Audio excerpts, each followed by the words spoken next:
So we've unboxed it, we've play tested it, and now it's time to do the breakdown review. We're going to get into all the details of this boot so that you can decide if this is the boot that you should go and spend your money on. The Under Armour Magnetico Pro SL. What's up guys, James here from BootWizard Boot Reviews, and today of course we are doing the full review of the Under Armour Magnetico Pro SL. Now normally once I get a boot in for review, I will give it a couple of weeks testing, or as much testing as I can possibly give it before I get a review out to you. In this case, I have tested the holy hell out of these boots. I have used them on all surfaces, I have used them on all pitches, in all game types, and these are worked in. These are broken in, these are ready for a full detailed review. So if you're interested in buying a pair, stick around, watch the whole video, and we'll work out if they're the boots for you. Remember to like the video and get subscribed if you're not already. And of course, if you want content like this first, head over to patreon.com/BootWizard. But with all that out of the way, let's jump in and see what I think of the upper on this Under Armour Magnetico Pro SL. So when I reviewed the Under Armour Magnetico Control, I said that it was a boot that really was kind of stuck in the middle. It didn't really do anything special. And part of the reason for that is because this features a 100% Form True synthetic upper. Form True is Under Armour's synthetic leather material, but it's actually always made by Under Armour to be crazy, crazy thin. Now, while these aren't as thin as anything you're going to have got from the Magnetico Pro, its predecessor, it is still a very thin touch on the ball. The difference here compared to the Magnetico Control is quite simply that Form True material, that super soft, super thin material, only covers the front 2/3 of the boot. So what that means in real performance terms to you is that the boot feels much more responsive in the upper than you'd have got from the Magnetico Control. This just feels a bit flaccid, and it doesn't really feel like it moves with your foot at all. The lag time is actually quite noticeable in terms of when you move and when you kind of feel the boot go with you. This back third of a synthetic material, which does contain this somewhat controversial see-through paneling, does offer a lot more support and stability in that area. The responsiveness is affected by some other elements of the boot, but we'll get onto that later.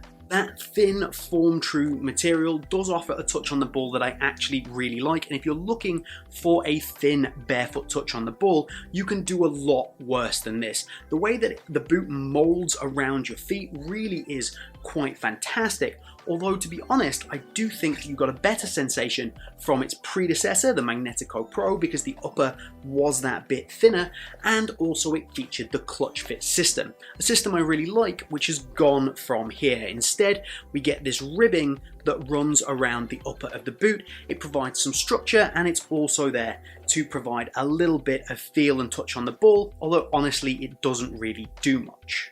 The construction of the boot is very standard, with a central lacing system and a separate tongue piece, so there's no one piece up here, which again does hurt the lockdown a little bit. If you get the laces really pulled tight, because of the way the material wraps around your foot, which like I say is very close and almost to the point where it feels like it might even go in between each individual toe at times, it's really quite impressive and really a sensation that I wasn't expecting but ended up enjoying. But when we go back to that setup, it does mean that the lockdown suffers a little bit, but you've really got to pull those laces tight. I think it could definitely be improved here, and overall leads to a very average amount of lockdown with a fairly average amount of responsiveness overall. And the real selling point here is how soft this upper is out of the box, how it molds to your feet, and how you get a super barefoot touch. So if all of those things are something you want, then you should consider this. But if you're looking for a really sharp, responsive, locked in speed boot type feeling, you're probably not going to get it from this. So looks wise, traditional cut, traditional tongue, and a generally traditional look. I quite like the bright orange colour that I've got these in. Obviously comes in other colours. Carbon fibre outsole always looks fantastic, and of course with those computer chip inserts into the studs, which I mentioned earlier. Overall, I think good looking, although they did add see-through panels into the back third of this synthetic material and also down the tongue, which I don't love. It's a strange design choice. It's not going to put me off the boot altogether, but I feel like this is a boot that's not too offensive. See why people maybe don't like it. Let me know what you think down in the comments. Are you copying or dropping purely based on looks? So, Soleplate and Stud Pan. This is where things get, let's say, interesting. So this is the Magnetico Control and the Magnetico Pro, the predecessor to the Pro SL. They both have exactly the same Soleplate and stud pattern. It's not too bad. It does a good job. And this means that on the Magnetico Pro SL, we have been given a brand new Soleplate and stud pattern. And not only that, it's made from carbon fiber. So as soon as I saw that, as soon as I knew that, I saw this bladed stud pattern, I was expecting great things because I like bladed stud patterns and a carbon fiber sole plate. The idea here is obviously to make it lightweight as well as retaining a lot of strength and stability. And then if I tell you that I can do this with these boots, and I could do this way out of the box, this isn't as a result of using the boots or anything like that, that is a disappointment. So you don't get that stiff, stable midfoot and heel area that you might be expecting from a speed boot. I can even take the heel area, I can bend it backwards by hand. This is something that leads to a very unstable feeling boot. This affects the responsiveness as the boot as a whole. It just doesn't feel like it's going with you. It doesn't feel like it's reacting with your movements fast enough.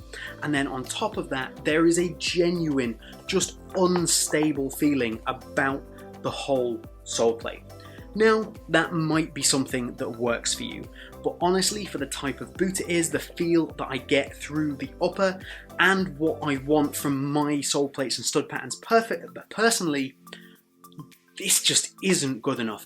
Either there's not enough layers of carbon fiber, or the layers they have used are too thin.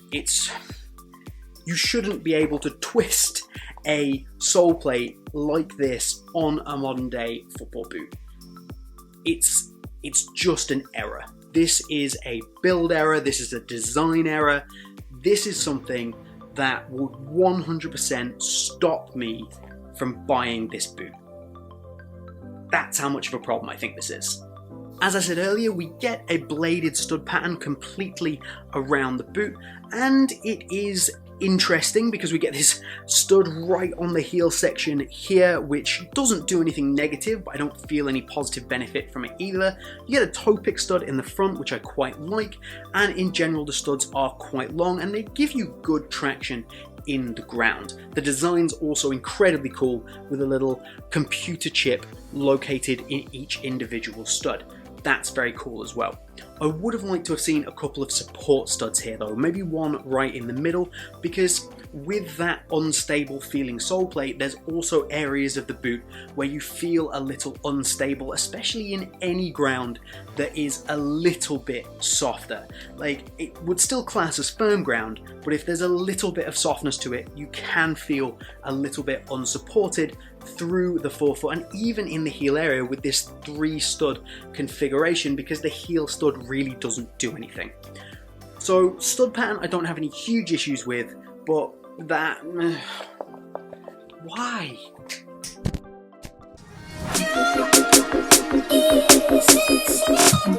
So wait, this is the Under Armour Magnetico Pro SL.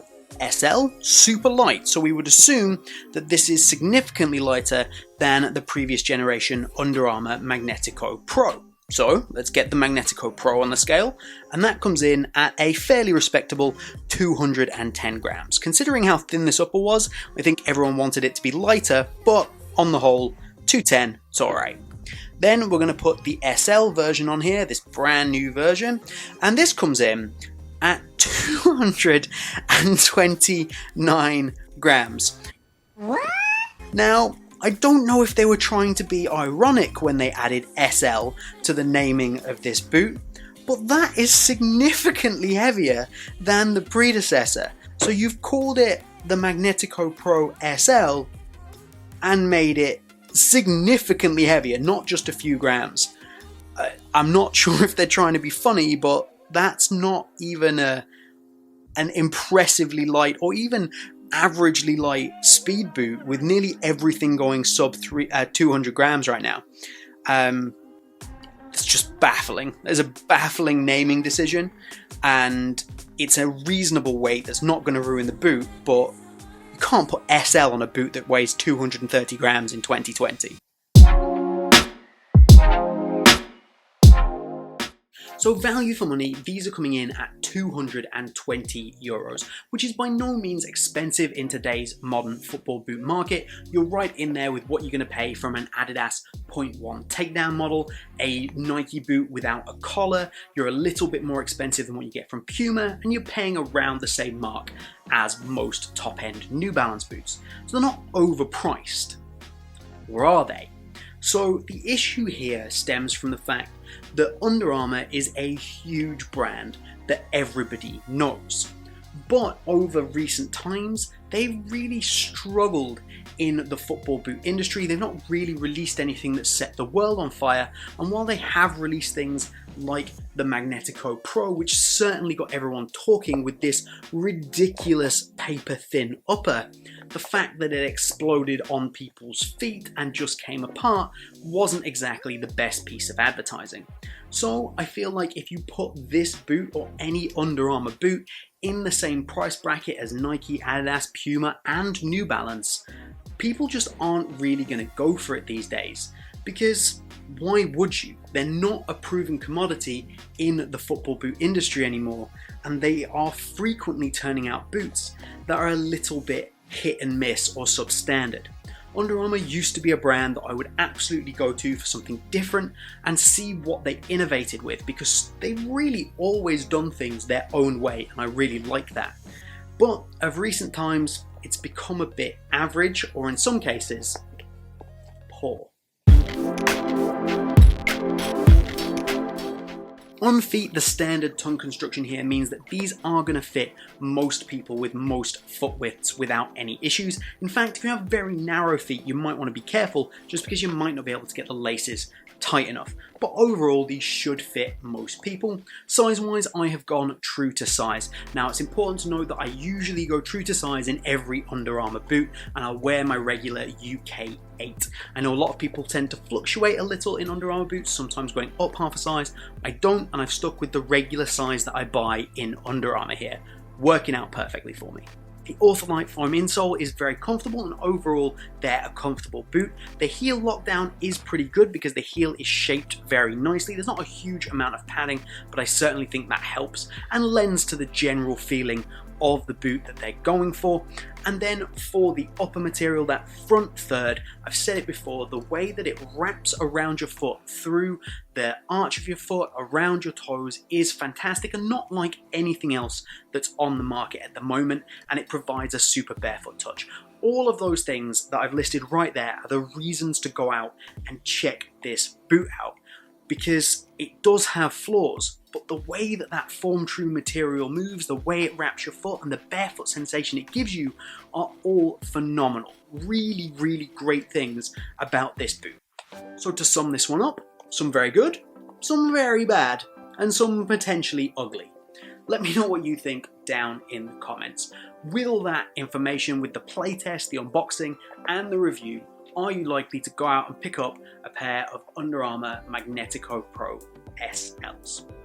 Of course, remember to like this video and get subscribed to the channel for more content like this. And if you want to support the channel, please do head over to patreon.com/BootWizard.